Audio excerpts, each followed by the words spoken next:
নমস্কার, কেমন আছো কখন আরেকটা নতুন মিনি ব্লগ নিয়ে আমি হাজির। আমি সেদিন চলে গেছিলাম তোষা ক্যাফেতে, যেটা কোচবিহারে অবস্থিত। তো খুবই সুন্দর একটা অ্যাম্বিয়েন্স, এরকম বাঁশের তৈরি একটা অ্যাম্বিয়েন্স, তা খুবই খুবই খুবই খুবই সুন্দর। আমার তো মন খারাপ হলে এরকম জায়গায় চলে যেও, মন একদম, সত্যি বলছি, মন একদম ভালো যাবে। পাশে ছিল নদী, তোষা নদী, আর এরকম বাসে অ্যাম্বিয়েন্স, আর সত্যি অ্যাম্বিয়েন্সটা খুবই সুন্দর ছিল। তারপরে আমরা দুজন মিলে একটু ঢং করে নিলাম। ঢং ঢং করার পরে আমরা খাবার অর্ডার করে দিয়েছিলাম। তো কোল্ড ড্রিঙ্কস আর সাথে অর্ডার করেছিলাম চিকেন ফ্রাই বা সামথিং কিছু একটা হবে, আমার নামটা ঠিক মনে নেই, তোমার মনে থাকলে আমাকে বলে দিও। তো ওখানে আইপিএল খেলা চলছিল, আর এখানে এদিকে পাপাই বসে বসে আইপিএল খেলা দেখছিল আর কোল্ড ড্রিঙ্কস ছিল।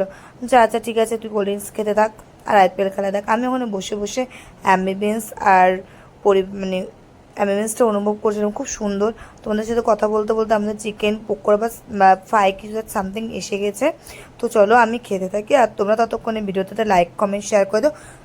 এরকম মিনি ব্লগ দেখার জন্য আমার পেজটাকে ফলো করে দিও। আজকে ভিডিওটা এটুকুই, ভালো লাগলে লাইক কমেন্ট শেয়ার করে দিও। ভালো থেকো, সুস্থ থেকো সবাই। বাই বাই সবাইকে।